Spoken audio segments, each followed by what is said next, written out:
welcome to Mindsight. I think last time was not happy with me saying everything, but I'm reviewing chapter 10, which is called Our Multiple Selves and Getting in Touch with the Core. This is another great chapter, and it makes me want to be a neuroscientist, but I digress, so I'll stick to what we do best. I'm sorry if you hear dogs barking in the background. Okay, so in this chapter, the person that Dan is focusing on is someone who has a very interesting history. He has said that he's kind of been a guy who slept around in his 20s. He's tried to settle down, but it's never worked. That he just gets really upset with people. And once they try to, he continually seeks people who don't have an interest in him. Like it's all about the conquest, like getting them, right? And he's a very successful business person. So he has all these dopamine drives, that are kind of like hitting him. And that addiction to the dopamine is kind of overriding all his other things. And so when he comes to Dan, Dan is kind of looking at this as, well, it is clear to him what is happening as far as in neuroscience wise, right? Like it's clear that he's getting dopamine hits off of this like conquest. That's how he does. He's super successful in business the same way, which drives him and motivates him. And in his relationships, what's happening is he literally is saying he wants a relationship, but the moment the person starts to feel connected or lean in, he pushes them away in some way, shape, or form.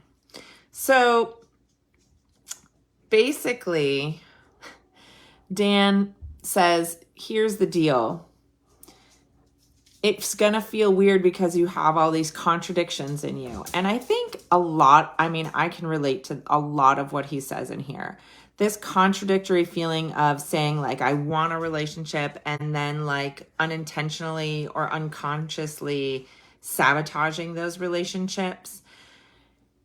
When we do the deep work, which is actually why I'm a coach, when we do that deep work of personal growth, what we learn is the majority of the time, it is about ourselves.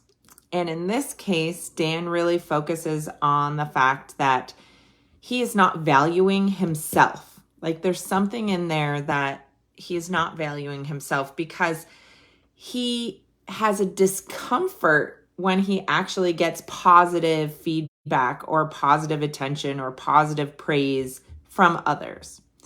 So he did the AAI, which I talked about in the last video, which you can find either on my Facebook page or on my YouTube channel. And I apologize for the audio on that. And that's the adult attachment interview.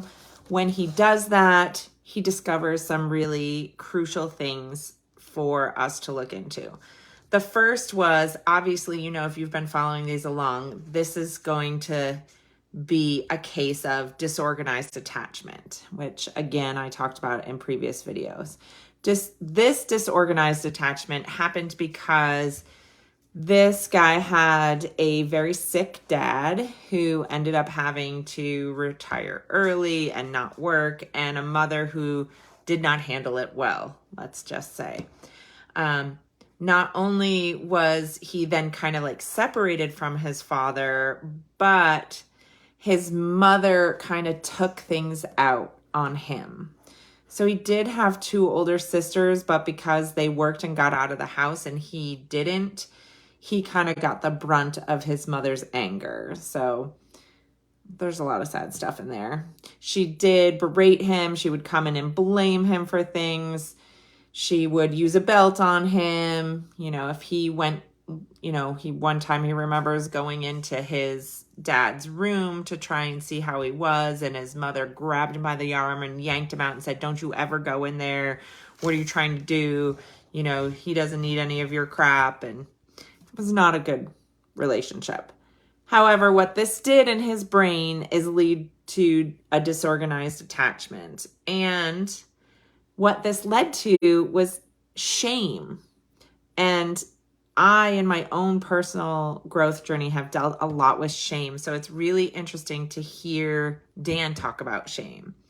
So first he said, disorganized attachment and what we see embodied, which is something that I also study and I find really interesting, is when somebody has not fully been seen by their caregivers. And remember, I talked about that with attachment, that to truly have a secure attachment, you have to feel felt and you have to feel seen in the eyes of someone else.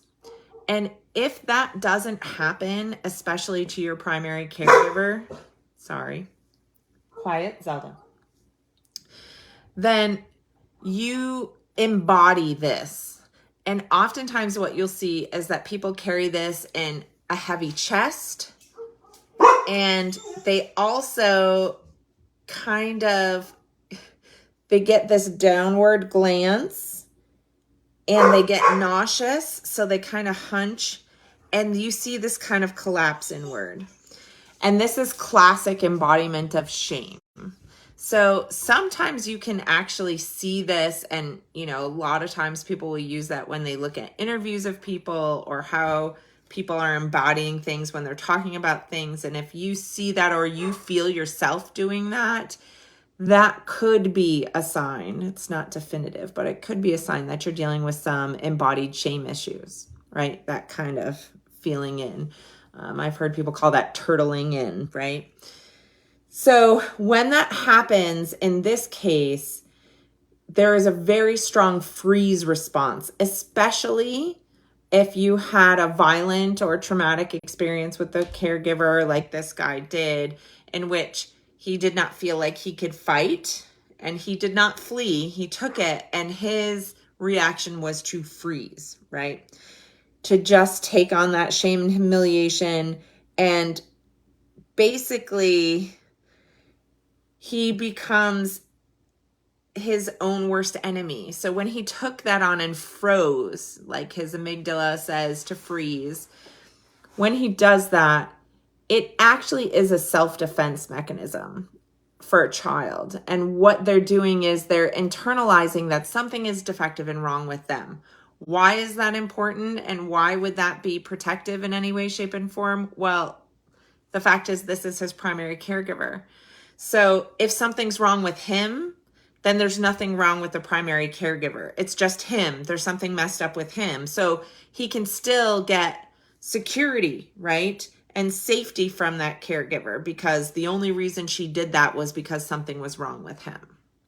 It's very sad, I know. So I should have like a trigger warning on here, which I will put on when I post this. What this does, though, it does go to your core of kind of what's sane and not sane, and your ability to deal with fluctuations in your own states. So people who have experienced a lot of shame oftentimes have very distinct, almost compartmentalized parts of themselves. And they oftentimes can fly into rage, they can fly into fear, they can fly into shame, and it's like a really fast transition in between those. Super interesting. Here's the really interesting part. Shame is often unconscious. So it's not that the person is consciously shaming themselves. For example, if you ask this guy how he felt about himself, he probably wouldn't say, oh my gosh, I hate myself. Like, I'm so ashamed of the person I am. He would not say that. It remains unconscious. However, the triggers and stress that he deals with every day, any little thing, when you carry so much of that and it's unconscious, can flip your brain into that pattern of shame. So it's very clear to Dan, right, who's trained in all of this, that that's what happens when you have a highly reactive person. And it's also what has helped this person become really successful, because to be successful means to prove it wrong, to not feel shame, right? To prove everyone wrong, like, and why he was looking out for partners who did not click with him or did not like him is also because of that shame cycle, and to try to, like, the conquest of proving that wrong and not giving into that. So it gave him internal motivation, even unconsciously, which is pretty cool when you think about it. So he goes on to talk about how this shame cycle often leads to emotional isolation. So even though he might surround himself, like, he might be considered a womanizer and have tons of lovers, or he might be really successful in business, the core person still feels isolated because they're not actually emotionally engaged with anyone, because they don't like themselves. So they don't engage emotionally, right? That's the unconscious part under there. And what happens is this ends up being a dead end, because it's this terrible cycle of, I want to be with someone, but I literally cannot, because every single person is annoying and doesn't work out. And it's a really bad cycle. Also, remember when we talked about disorganized attachment earlier, we said that this can lead to dissociation. And this is an important part. This particular person is somewhere on the scale of dissociation. In other words, dissociation could mean that you're just lost in daydreams all day. You're dissociating from the reality, just like, I don't want to be part of it. Or it can become loss of coherent sense of self, right? Fragmentation of memories. And you all know that that can lead to something, well, if you're watching this, I assume you know, because you're friends with me, dissociative identity disorder, which used to be called multiple person disorder. So this client is somewhere in between on that scale of dissociation. And it's important to know, like, if you're towards dissociative identity disorder, the type of care and the type of treatment would be very different from being on the other end of the scale. So I think that's why Dan, put that in there, just so we were aware of why he continued treatment. Okay, so now we're going to get into the treatment, which is really interesting. So first we have to talk about the disintegration, because that's Dan's angle in all of his treatments, right? That to have a healthy mind and body is to have integration, right? And we talked about all the different types. Here we're going to talk about states, okay? And this is really interesting, like a state of being. And I think I took notes about this. Okay, so your state of being, right? You have multiple states of being. And the interesting part from a neuroscience perspective is really, if you look at neural development, this changes. Again, I'm going to talk about adolescence, and childhood, because what happens is we all have these kind of really different states. And when you're really young, you don't have a prefrontal cortex to kind of think about them and integrate them at all. They kind of just all exist. Sometimes you'll see them, come out in different things, but the child itself doesn't have a big issue with them conflicting, right? So one day they want to dress up and have their hair pretty. The next day it's in a rat's nest and they don't want you to brush it. One day they want to wear princess clothes. The next day they want to wear dirty jeans or be naked or whatever. They don't really have this issue of having to think about how that integrates into themselves. They just accept and go with whatever state. But then what happens is they start to experience abrupt shifts. And oftentimes you will see this around puberty. Again, I think if nothing, the second like underlying thing I want to point out here is puberty is really hard. So if you have kids going through puberty, it's difficult on almost all developments. Your prefrontal cortex, your body changes, your embodied things, and even this just basic state of being. Oftentimes, you see different states of people by the clothes they wear. I talked about that, and hairstyles, or their mannerisms or behaviors.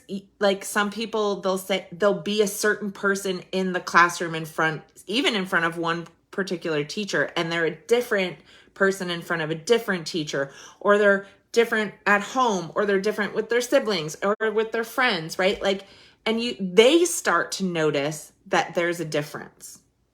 Puberty, they start to notice that there's a difference, okay? And sometimes there's intense conflict. If I'm an athlete and gamer, but the people that I hang out with are gamers are really different from the athletes, right? And they don't have a fully functional prefrontal cortex to kind of help them logically go through and integrate this, it can be a really big deal. And this is oftentimes where you see kids will shift out of things that they used to be, and you're like, oh, that's such a big change because you were used to seeing them in a certain place. I'm trying not to get lost in these notes and get too far on a tangent. It's fascinating, and I could probably talk about puberty for forever. So what happens is it's now conscious that they have these different states.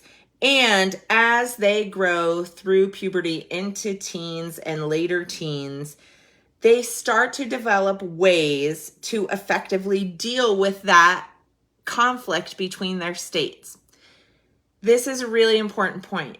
It is not healthy to think that you only need to be one type of person.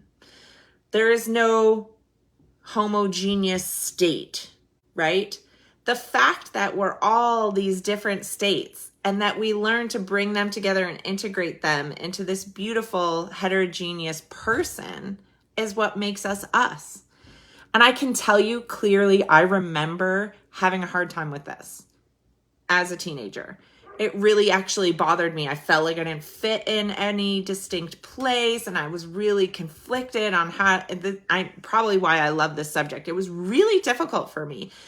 Part of it, like I could hang out with these people or could hang out with these people. I didn't feel like I just fit in this one box, and it bothered me. Now I kind of love that I have all these different interests, right? Sometimes it's hard to integrate them for sure, but we learn different ways to do that. And it's healthiest when we can do that. I'll see what else he said. So they discover how they can link those together so that they don't feel so disparate, right? Like they can link those together. Once there's linkage in those, like I love horses and I love music and I do sing-alongs at my friend and neighbor's house during her pony camp. It's a way to integrate those very different parts of myself, right? And the same thing, like I love biology and I love psychology, and now I'm a coach who gets to integrate those, and I love people, and I can integrate all those different parts of myself, and it feels right and aligned because there's a way that I have linked them and I accept them as all different parts of who I am. All right. I think that's he said a unified whole with many parts. So when and or if you cannot do this, as you can probably imagine, this leads to varied states of depression, anxiety, identity issues. All of these things come into play. So this is what's happening with his client. There is a definite non-acceptance of different parts of him. And they're not even conscious, some of those parts. So now we're going to talk about the different states of mind And Dan defines states of mind as, and I quote, and this is heady, so I apologize, but I'll try and make it sound so everybody can understand. He says, a state of mind is the cluster of neural firing patterns that include behavior, feeling, and memory. When you have behavior, feeling, and memory, and they're all firing together, that is your state of mind. If you read the chapter, you know his example was a tennis player, right? If you are playing tennis and you have in all the clothes and you're going to practice and you're in the middle of the game, you're in that state of mind, okay? And that's going to include memories, it's going to include feelings, it's going to include all your observations at the time. Here's the really cool part. Now he splits when you're in a specific state of mind. You can be in that state of mind in two different types of state of mind. I think this is so cool. There is a receptive state of mind and there is a reactive state of mind.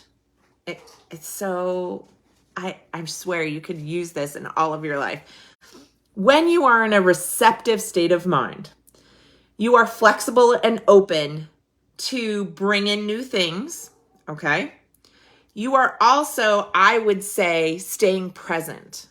So in the mindful world, this means you are staying in the present. You are not getting stuck.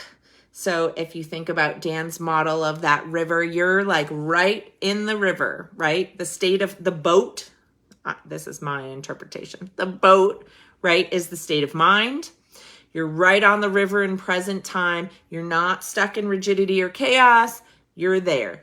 And when you're receptive, it allows you to integrate things that are happening now and react healthily to them, right? You can incorporate them into this state of mind. So that's a tennis player who might be playing a player that they know, they're remembering, and they're watching their current moves, and they're kind of integrating it all together, and they throw something different and they react differently, like, ooh, that's a new move, and now I have to change. They're present, they're flexible, they're receptive. Fair? 2 is a reactive state of mind. And as you can guess, this is kind of like the opposite. This is restrictive. You are reacting in rigid old ways. It's often an automatic response, okay? So if someone's in a state of mind and it's a reactive state of mind, they're going to be reflexive instead of open. In other words, they are the person who's playing someone who they know is not as good as them, and the person is beating them. And in their mind, they are stuck in the past and in rigidity of, I'm better than this person, I should be beating this person. And instead of being open to new information and watching what they're doing and kind of being receptive to, perhaps I should serve to the left, or perhaps I need to do more lines, they're not. They're stuck in, I should be able to beat this person. I should be able to beat this person. And when you're in that state of mind, it is very difficult to be able to react in appropriate manners because you're not present. The reactions are not about the present, right? They're reacting it out of rigidity. So they're stuck on that bank of the river. All right. When this happens, sometimes it's conscious and sometimes it's unconscious. In this guy's case, a lot of the times his state of mind is completely unconscious because of the type of attachment he had. He is having a lot of implicit memories that he never brought into his explicit narrative. We've talked about that in previous videos. And because of that, it makes his journey really difficult. So Dan kind of says, listen, these states that all combine to be your complete person, there is biological drives, right? Which are motivational drives, and they originate from subcortical stuff. And then they're shaped in your prefrontal cortex, right? And these basic motivational drives are exploration, mastery, play, reproduction, resource allocation, executive control, sexuality, and affiliation. And basically, whatever state of mind you're in, you can clearly see all of these things playing a role, right? And you can also see how they're all affected, if you're in a receptive state of mind or if you're in a reactive state of mind, right? So he uses this then to talk a little bit about top down and bottom up. And I think you may be familiar with top down, bottom up. Top down basically means that, hold up, I'm going to go back. He does this very, very distinctly. So he talks about the structure of the brain, and he says, literally the cortex is only 6 cells deep, okay?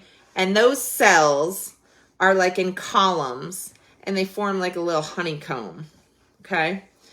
And when you have incoming data from your senses, your eyes, your smell, your taste, that is coming through subcortical, going up to the cortex. So that would be bottom up, okay? When you're experiencing something, he uses a rose, I think, as his example, right? You're smelling it, you're seeing it for the first time, you're touching it.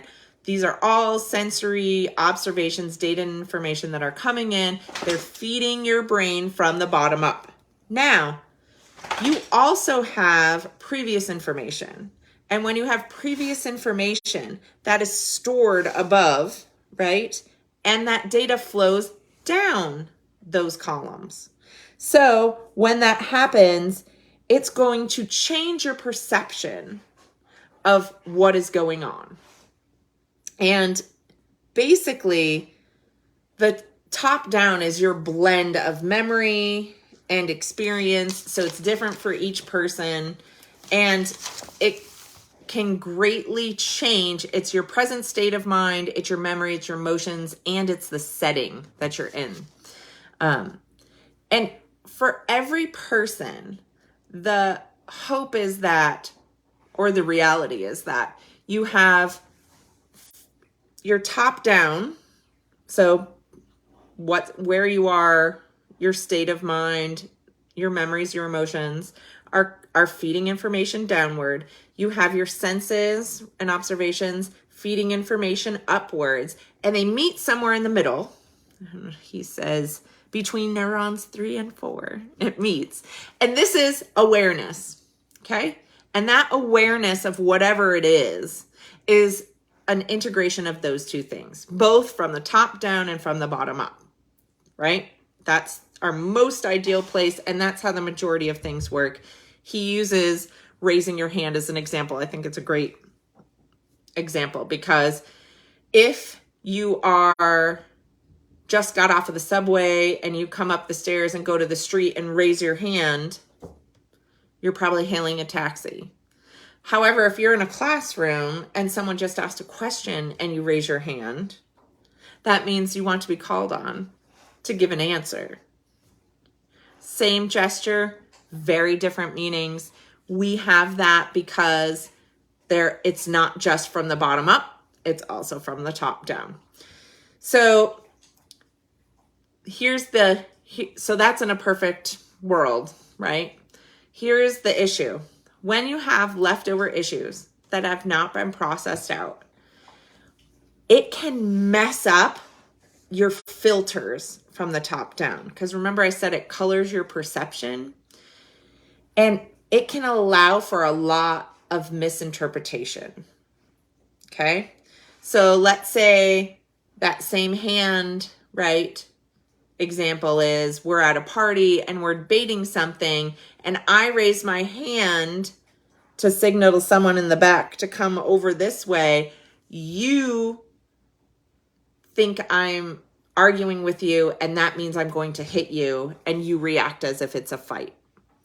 Again, totally misinterpreted cues, but the color of the perception was because your past experience told you that when someone raises a hand when you're arguing, you're going to get hit, right?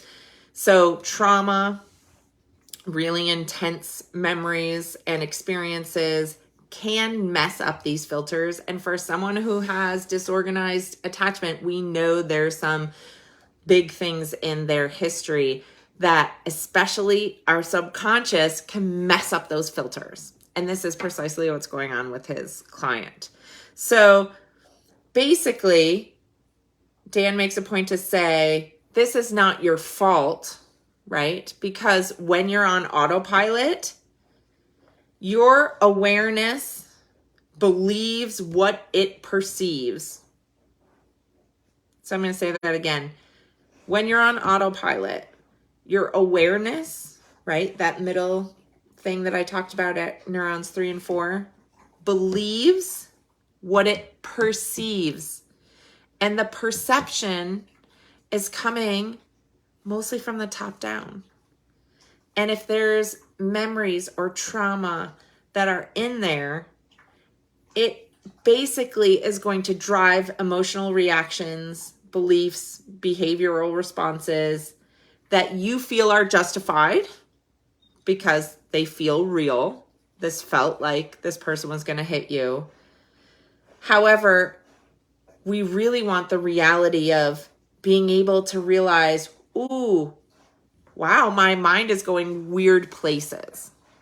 So when we do personal growth work, we talk about this a lot. A lot of stuff is processing. And the idea behind processing is it allows us space. It allows us to stay present and have awareness when things and triggers come up, that we don't immediately react because we've processed through them and now made them an explicit part of our memory. And we can deal with things by being aware of the thoughts that are coming in and not immediately reacting like their reality. And this actually goes back to some of the PTSD stuff that we talked about in that chapter too.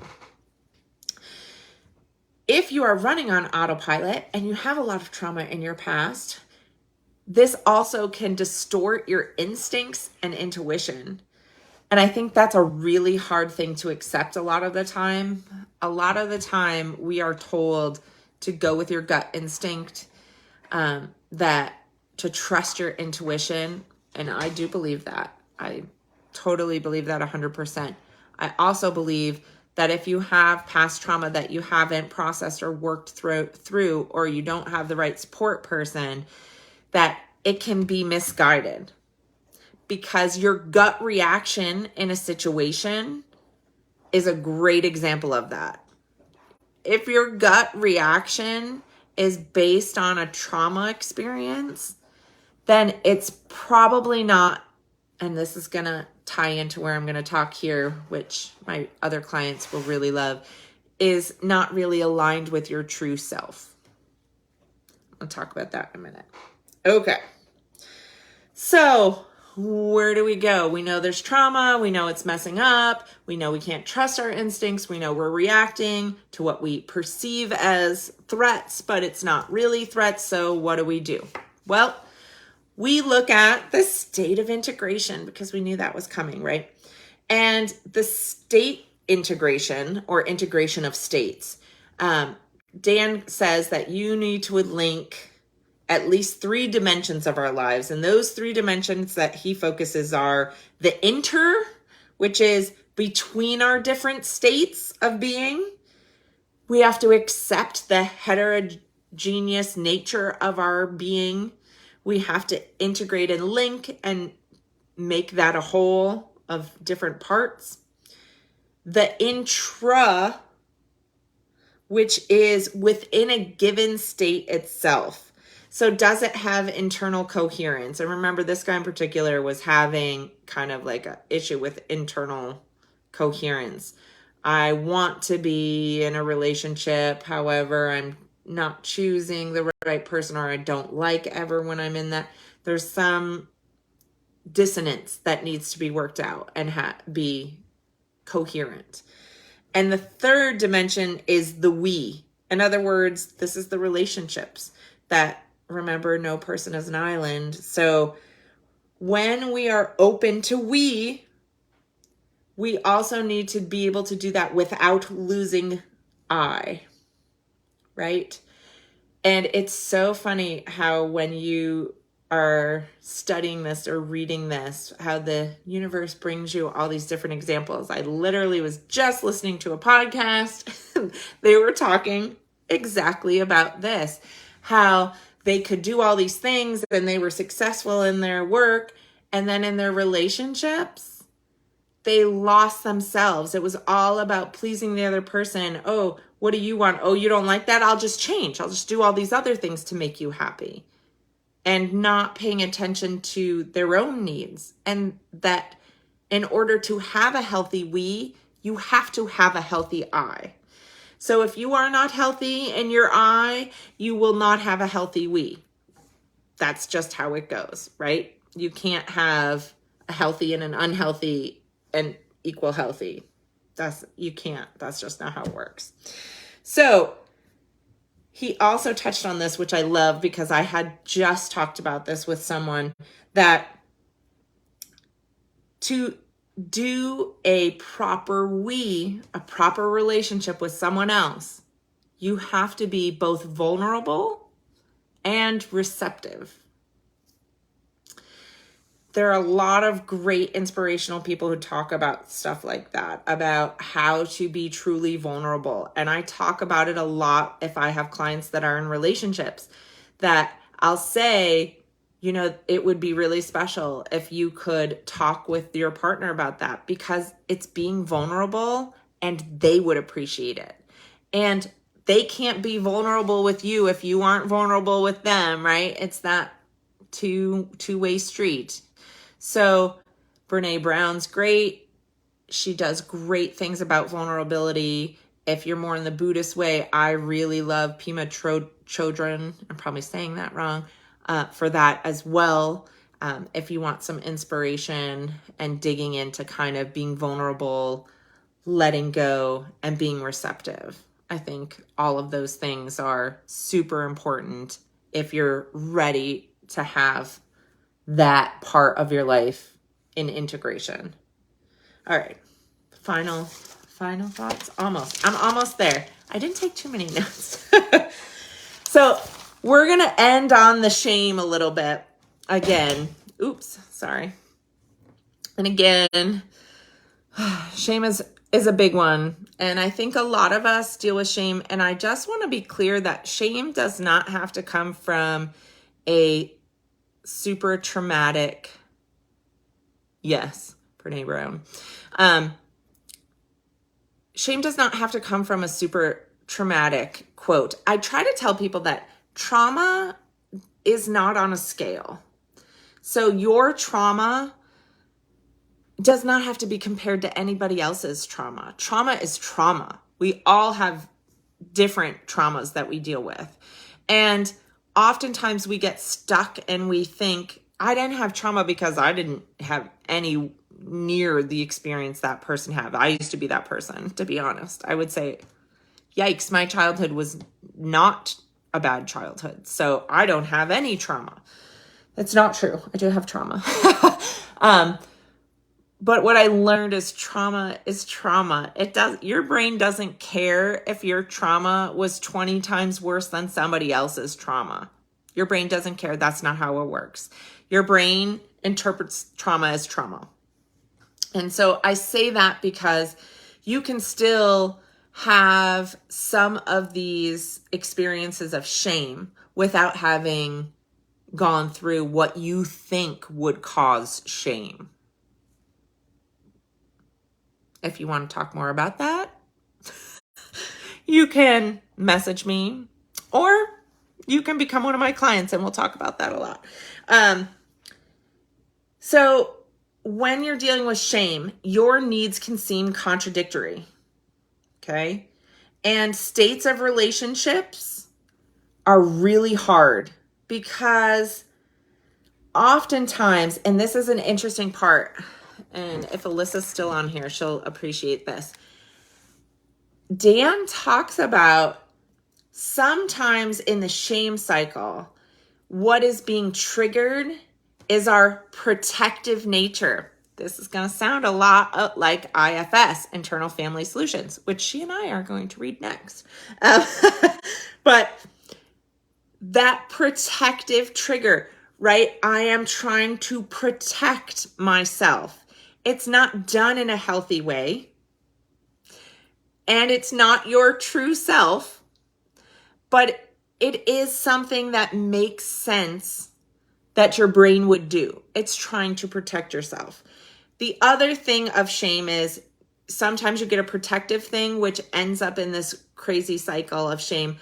The other part is punitive, because remember, shame is based on this implicit belief that there's something wrong with you, that you're not a great person, or that you're not a good person, or that there's some part of you that's defective. And that core belief is what's going to drive this shame cycle. So, in other words, for this guy, I mean, if he thinks something's wrong with him and someone starts to remember, he's pursuing women who don't like him to begin with, like that dopamine rush of I'm going to conquer, they're going to date me, I'm going to get them. And he gets them, and then they start to like him, and he reacts like, whoa. Well, that's a protective, because if there's something defective with him, why would he want to be with someone who wants to be with someone who's not right? It's messed up, but we can see how that would work in a messed up cycle. This will just be a repetitive cycle until you break that cycle. So pretty much, in order to break a shame cycle, I'm breathing myself because I deal with my own shame cycles. And it's not easy. So it definitely needs some support person, 100%, if you feel like you might have shame cycles happening. The other thing is, like for him, he has to deal with implicit memories of rejection of his mom, which literally also caused rejection of his dad by proxy, because his dad never had to say anything. His mom literally was coming in and rejecting on both sides. And until that cycle is broken through processing, he can't heal. And so Dan processes. He, again, is going to use Mindsight, right? That's his big tool, which is mindful awareness. And basically, he's going to use mindfulness to try to convey that we have to start being open without trying to control. So this is another caveat.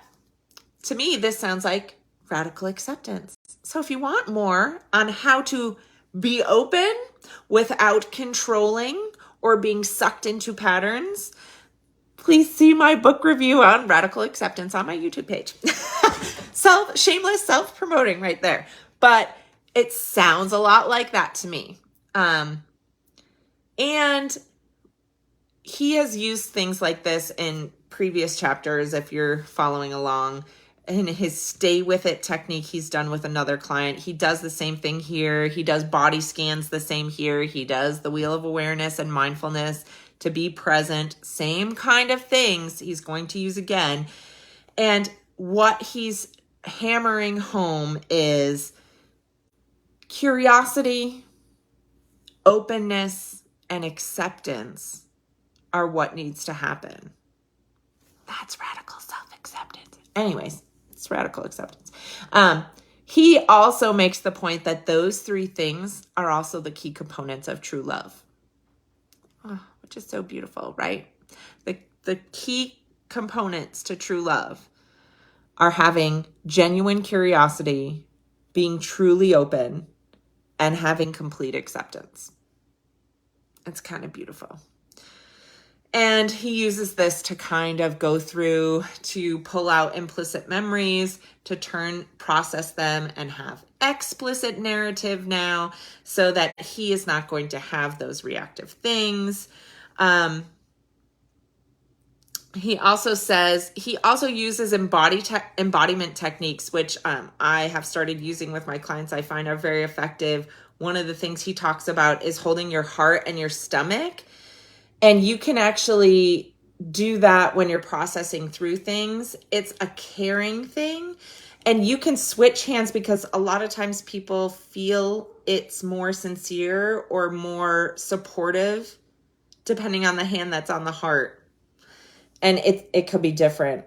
So that's something to experiment. You can't see my hand on my stomach, but hand on stomach and hand on heart are part of bringing that body experience, because remember, he even talked about the mind and the body are not separate. They have to be integrated.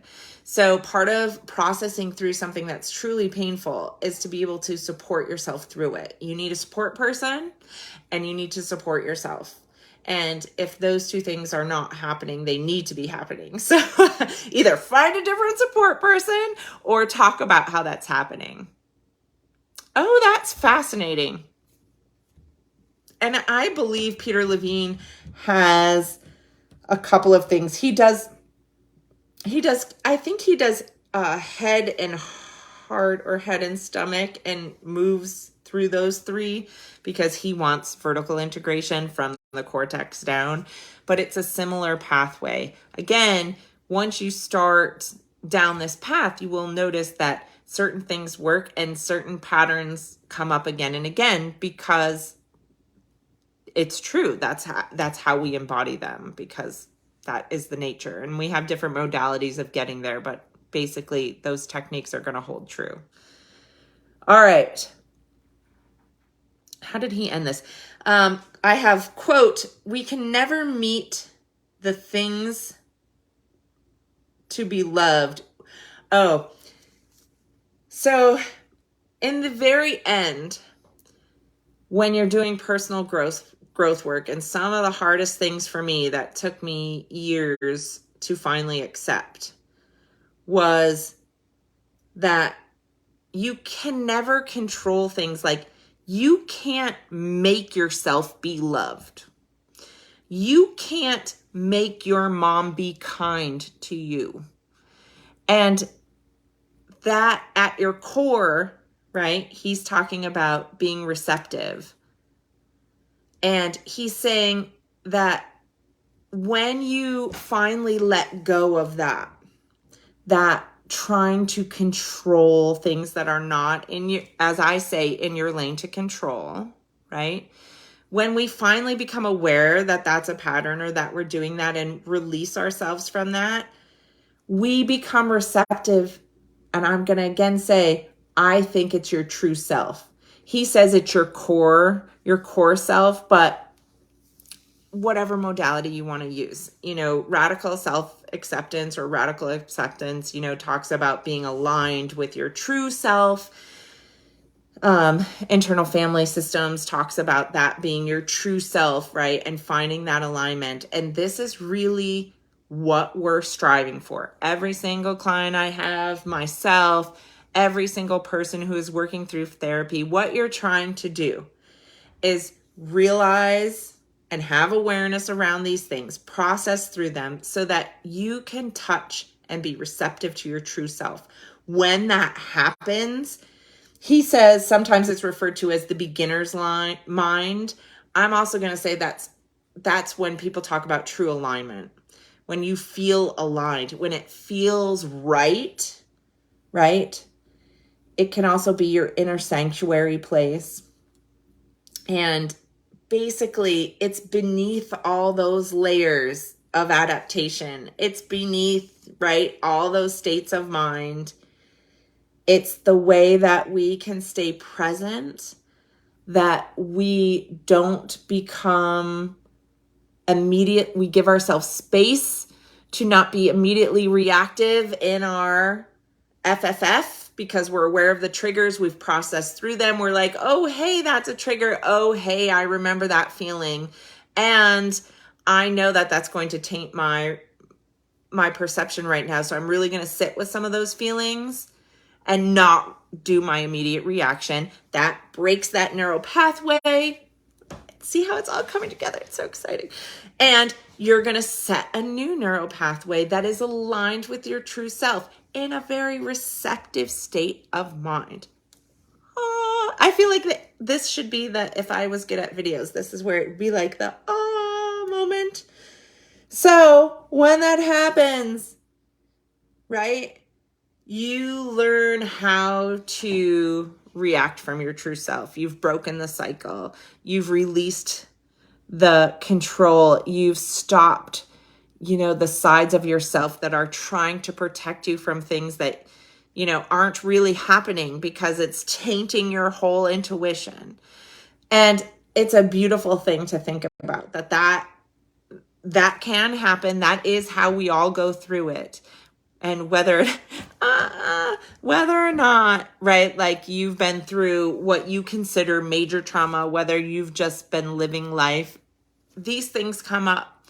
And if they're coming up for you and you have some of these signs that, wow, and you think about it later and you think like maybe it would be, that's a time to pay attention and do some of this work, because I will tell you it's 100% worth it.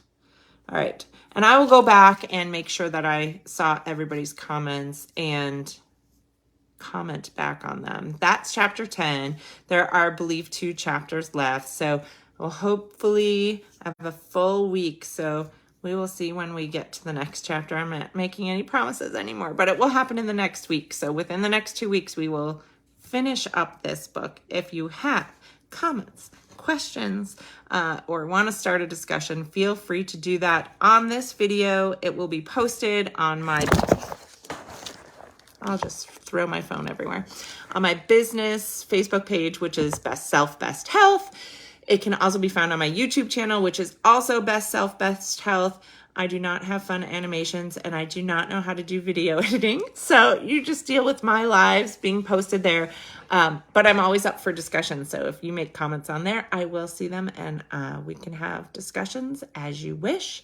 And I hope you all have a fantastic week that's free of shame cycles and has lots of wins, and you're feeling aligned with your true self. And I will see you next time.